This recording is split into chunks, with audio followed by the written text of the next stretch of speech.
जीव हमारी जाति है, मानव धर्म हमारा। हिंदू मुस्लिम सिख ईसाई धर्म नहीं कोई न्यारा।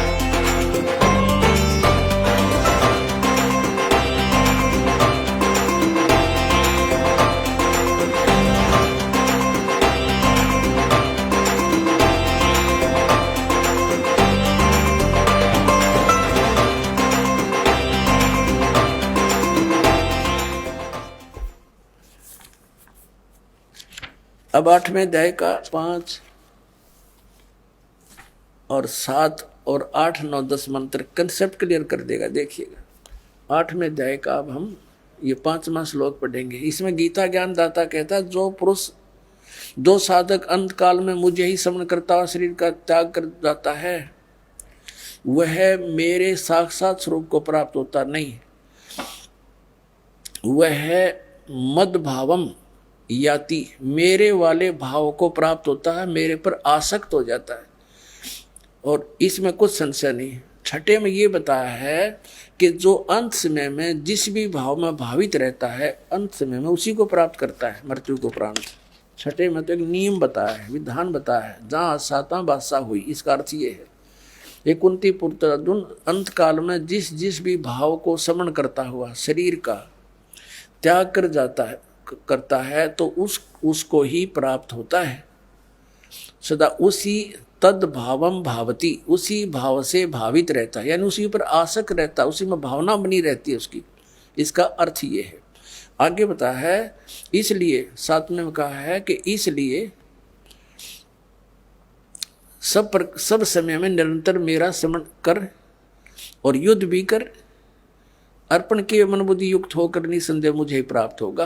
अब इसमें क्या बताया है कि ये एक नियम है, अंत समय में जिस पर आसक्त, जिसमें आशा रख के शरीर छोड़कर जाता अंत, उसके बाद उसी के पास पहुंच जाता है। अब कहता तू सब मुझे प्राप्त करना, मेरे को प्राप्त करना है तो मेरे में मन वाला हो, मेरी ही साधना कर, युद्ध भी करना पड़ेगा। यहाँ तो युद्ध करना पड़ेगा मेरी शरण में रहेगा तो। और युद्ध करने वाले को फिर शांति सौंपने में नहीं, इससे सीधा ओम नाम के जाप करने वाले को शांति नाम की चीज नहीं।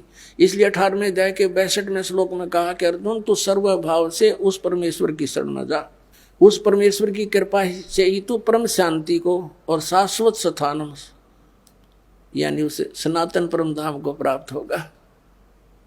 इससे सिद्ध हो गया कि गीता ज्ञान दाता कहता है मेरी शरण में रहना तो युद्ध करना पड़ेगा तुझे। अब तू सोच ले, तो जहां युद्ध करना वो शांति नाम की चीज नहीं है। और ये ओम से शांति खोजे नो के ओम शांति, बोली शांति सपने में भी ना हो। अब गीता जी अध्याय नंबर 8 के आपने 5, 6, 7 पढ़ लिए। अब 8, 9, 10 में उस परम अक्षर ब्रह्म की महिमा बताई है। देखिएगा अध्याय नंबर 8 का ये श्रीमद् भगवद गीता, ये 7वां तक पढ़ लिया हमने, ये 8वां पढ़ेंगे। यहाँ इसका अनुवाद है। हे पार्थ, ये नियम नहीं है, ये अपने आप नेम तो उसमें लिखना चाहिए था। परमेश्वर के अभ्यास योग युक्तेन, ये ध्यान पर जोड़ रहेगा टा, ध्यान के अभ्यास रूप योग से युक्त नहीं, नाम से, नाम बता रखा है ओम तत्सत। अब जैसे ये परमात्मा के उस लोक को पाना है हमने जहां जाकर सुखी होंगे।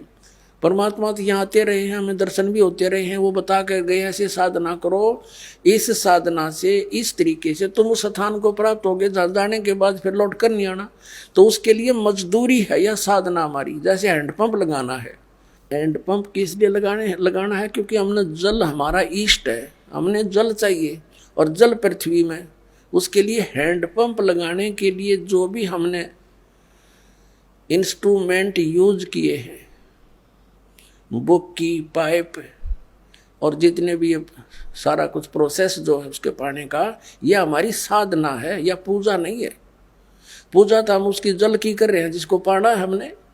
तो ये मंत्र जो हैं, ओम तो इस ब्रह्म का और तत् ये अक्षर पुरुष का। अक्षर पुरुष एक पेड़ है, निरंजन वा की डार, तीनों देवा शाखा है, ये पात रूप संसार। और तत् उस अक्षर पुरुष का, और सत्य ये सार नाम है, आदि नाम है, ये परम अक्षर ब्रह्म की पूजा है। उसके पाने का मंत्र है। यानी इन सब को मिला करके हमने नु सोच ले हैंडपंप लगेगा, सारे प्रोसेस है। दूसरे श्वास उश्वास से सतनाम के 2 अक्षर का जाप करना है। ये तो समझ लो वो की मार रहे हम और पाइप नीचे कर रहे हैं, पाइप पहुंच गई जल तक। फिर उसके बाद काम शुरू होता है सार नाम का, यानी मशीन समझो, सार नाम सार शब्द है और उससे जो वस्तु मिलेगी वो हमारा इष्ट है, जल। तो ये गलत बताते हैं। ध्यान दुनिया तीन तड़ंगा डांड तो मतलब था। देखिएगा 8वें अध्याय का, अब हम 8वां श्लोक पढ़ रहे हैं 8वें अध्याय का, ये 8वें का यहाँ अनुवाद है। हे पार्थ, परमेश्वर के अभ्यास उस नाम के अभ्यास से, जो उसका सच्चिदानंद ब्रह्म का नाम है ना, उसके अभ्यास से के योग से युक्त, उसकी भक्ति से युक्त, दूसरे और न जाने वाले चित्त से, यानी बिल्कुल किसी और इष्ट की देव की पूजा नहीं करनी, उस भगवान को इष्ट मान कर पूजा करनी।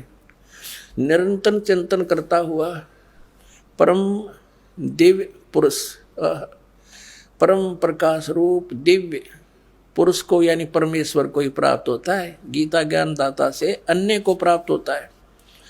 और 9वें में कहा है जो कवियम, यदि इस कवि को छेड़ दूंगा तो लंबा चैप्टर बन जाएगा, आप इनका अनुवाद पढ़ के अपना जो कंसेप्ट वो क्लियर करते हैं। जो सर्वज्ञ लिख दिया इन्होंने, ये परमात्मा का नाम है। अनादि, सबके नियंत्रता, सूक्ष्म से अति सूक्ष्म, सबके धारण पोषण करने वाले, अत्यंत अचिंत स्वरूप, आदित्य वर्णम, यानी सूर्य की तरह चमकदार, चमकने वाला प्रकाश रूप। अब सूर्य प्रकाश रूप अतः निराकार कैसे हो गया? सूर्य तो साकार है वो परमात्मा, लेकिन उसका शरीर तेजों में है।